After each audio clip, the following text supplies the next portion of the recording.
রাত 12টার পর নেমে আসে অন্ধকার। সেই অন্ধকার রাত্রে আপনি ঘরে একা শুয়ে আছেন, তো বাইরে একটা নুপুরের পায়ে পড়া পায়ের আওয়াজ আসে।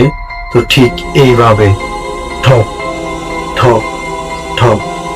তখন আপনি কি করবেন? সবাই কেমন আছেন? আশা করি সবাই ভালো আছেন। তো আপনাদেরকে স্বাগতম জানাচ্ছি আমার হরর স্টোরি বাংলাতে। তো ভিডিওটি শেষ পর্যন্ত দেখার অনুরোধ রইল। আর হ্যাঁ, আগে একটা কথা বলে রাখছি, যাদের হাত দুর্বল তারা এই ভিডিওটা এখান থেকে স্কিপ করে চলে যেতে পারেন। আর এই ভিডিওটা রাত 12টার পর কে দেখছেন অবশ্যই কমেন্ট করে জানাবেন। ভিডিওটা দেখার পরে আপনাদের কি ওই ফিলিংস হয়েছে যে বাইরে কেউ ঠক ঠক করে চলছে, খুঁজকাচ্ছে? তো ভিডিওটি শেষ পর্যন্ত দেখতে থাকবেন। তো বলছি, আমার সঙ্গে ঘটে যাওয়া একটা রাত্রের কাহিনী আপনাদের সঙ্গে আমি শেয়ার করতেছি। ভিডিওটা শেষ পর্যন্ত ধৈর্য সহকারে শুনতে থাকেন। তো একদিন ঘরের ভিতরে আমি শুয়ে আছি, চারপাশে অন্ধকার, জানলা আটকানো, দরজা আটকানো।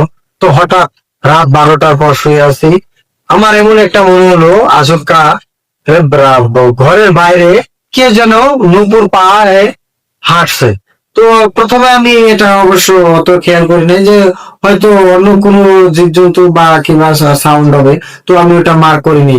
কিন্তু যখনই রাত 12টার পরে অল্প দেরি হয়ে গেল, তো আমি চমকাতে অকস্মাৎ উঠে বসে পড়লাম। কেন জানেন? কারণ বাইরে আমি শব্দ পেলাম, ঠক ঠক ঠক, যেন নুপুর পায়ে কেউ হাঁটছে, মহিলা মানুষ এরকম। তো তখন আমি চকির থেকে উঠে বসলাম যে এটা কে আওয়াজ হবে। তো যখন ওই আওয়াজটা আমার ঘরে একবারে দরজার সামনে সম্মুখে এসে গেল, তখন আমি এই ধীরে ধীরে ভয় পেলাম। কিন্তু চকিতে উঠে বসার পরে ওই যখন ওই শব্দটা আমি ফলো করে দরজা গুছিয়ে দরজার বাইরে দেখলাম কিছু নেই, চারপাশে অন্ধকার। লাইট জ্বলিয়ে দেখলাম, টর্চ জ্বলিয়ে দেখলাম, চারপাশে কিছু নেই। তো ভাবলাম যে এটা কোনো জীবজন্তু হতে পারে, হয়তো কুত্তা বা কোনো বিড়াল সিড়াল হতে পারে। তো আমি সেটা ভেবে আবারও দরজা আটকে এসে শুয়ে পড়লাম। শুয়ে পড়ার আধা ঘন্টা পরে তখন খেলা শুরু। জানেন তারপর কি হলো? তো ঠক ঠক করে যেন আমার ঘরে ঢুকবে এরকম, আর পায়ের উপরে দেখেন আমার শরীরের পশম দাঁড়িয়ে যাচ্ছে, মিথ্যা কথা বলছি না। এই দেখেন। তো তখন যখন ওই ঠক ঠক শব্দ যখন আমার ঘরের ভিতরে আসবে এরকম একটা অবস্থা। তো আমি বসে যখনই এই চোখের উপরে বসে আমি বললাম, কে বাইরে, কে আছে? তো বাইরে থেকে কোনো শব্দ আসলো না। তো আমি সাহস করে যখন আবারও দরজা ঘুষালাম, কেউ নেই। তো তখন আমার শরীরটা অল্প ভয়ে কেঁপে কেঁপে গেল। আমি আবারও বিছনায় শুয়ে পড়লাম। যখন আমি বিছনায় শুয়ে পড়লাম, তখন ওই শব্দটা যেন আমার কানে একদম চারদিক দিকে বেজে উঠছে। আমি এখন কি করবো শুয়ে ভাবতেছি। তো উঠে বসে আমি সাহস করে আবার বললাম, কে ওখানে, কে? কোনো শব্দ নাই।